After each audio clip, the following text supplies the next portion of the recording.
13. Ooh, we have a ice storm on the way. Ooh, first one of the year. Ooh, first one we've had in a while, a couple years actually. It's supposed to happen tonight and into the morning. Yeah, we'll see about that. Alright, introduction to yep. Christ, the way, the truth, and the light. The introduction, part 1, or chapter 1, part 3.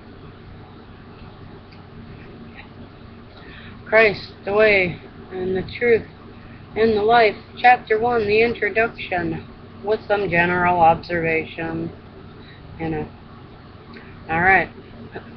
Number 1, that Jesus Christ is very tender. This is, I have to go back just a tiny bit so that it can be put on to this one, because it wasn't put on the last one. Where it says, where I said, that Christ said in the 4th verse, and learned several very comfortable points of doctrines, as that Jesus Christ is very tender of his followers, and will not cast them off, nor upbraid them for the escape. Oh good, that means I can read all of Isaiah. For every escape, whether they may provoke him to anger and grieve his spirit, but gently passeth by many of their failings. When he findeth them, they are not obstinate in their mistake, nor preserved in their way. For how gentle and meekly doth he here pass over Thomas, his unhandsome expression, finding that Thomas spake here not out of obstinacy and pertinaciousness, but out of ignorance and a mistake.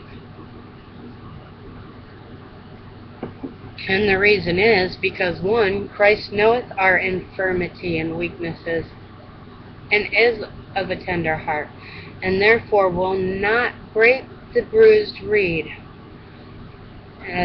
like it says in Isaiah 42, which Isaiah 42 is the Lord's chosen servant, and Isaiah 42 goes, verse 1, Behold my servant, whom I uphold, my chosen, in whom my soul delights. I have put my spirit upon him.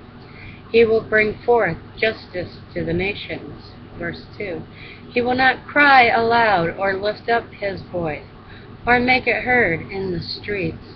3, A bruised reed he will not break, and a faintly burning wick he will not quench. He will faithfully bring forth justice.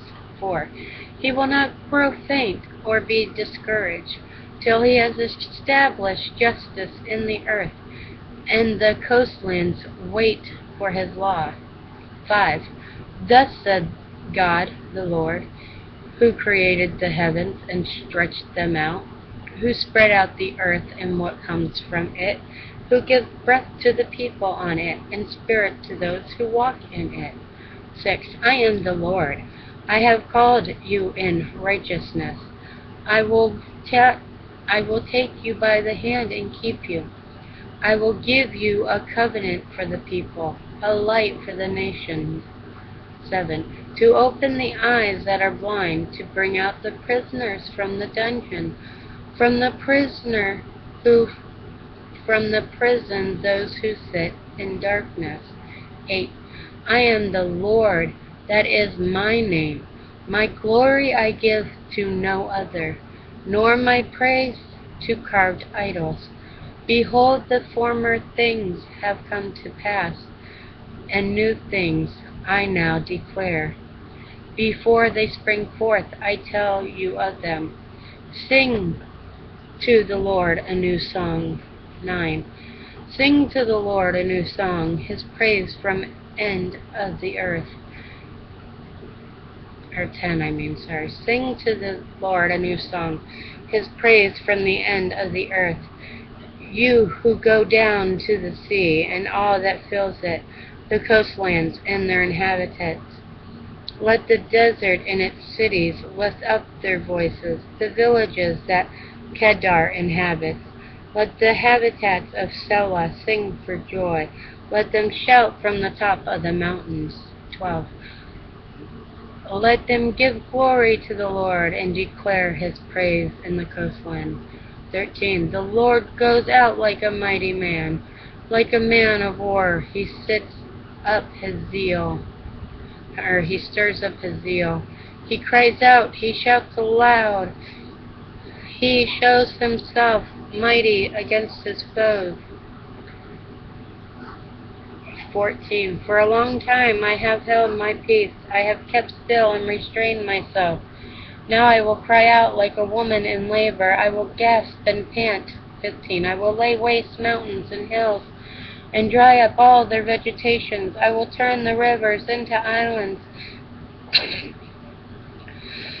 and dry up the pools. 16. And I will lead the blind in a way that they do not know, and paths that they have not known. I will guide them. I will turn the darkness before them into light, the rough places into level ground. These are the things I do, and I do not forsake them. 17. They are turned back and utterly put to shame, who trust in carved idols, who say to metal images, you are our gods. And a little bit more. Israel's failure to hear and see. Hear, you deaf, and look, you blind, that you may see. Who is blind but my servant, or deaf as my messenger who I send? Who is blind as my dedicated one, or blind as the servant of the Lord? He sees many things, but does not observe them. His ears are open, but he does not hear. The Lord was pleased for his righteousness' sake to magnify his law and make it glorious. But this is a people plundered and looted. They are all of them trapped in holes and hidden in prisons. They have become plundered, for none to rescue, spoil with none to say restore. Who among you will give ear to this, will attend and listen for the time to come? Who gave up Jacob to the looter and Israel to the plunderers? Was it not the Lord against whom you have sinned, in whose ways they would not walk, and whose law they would not obey? So he poured on him the heat of his anger and the might of battle. It set him on fire all around, but he did not understand. It burned him up, but he did not take it to heart. And then, so that was Isaiah 42. And then, well knoweth he that rough and untendered handling would crush us and break us all in pieces. And 2, he is full of bowels of mercy, and can have compassion on them that are out of the way, and can be touched with the feelings of our infirmities. Hebrews 4:15, verse 2. For we do not have a high priest who is unable to sympathize with our weakness, but we have one who has been tempted in every way, just as we are, yet was without sin. And that will be that for this one. Oh yeah, well, for this 10 minutes. So that's part 3, and I shall return. Peace be with you, my brothers and sisters.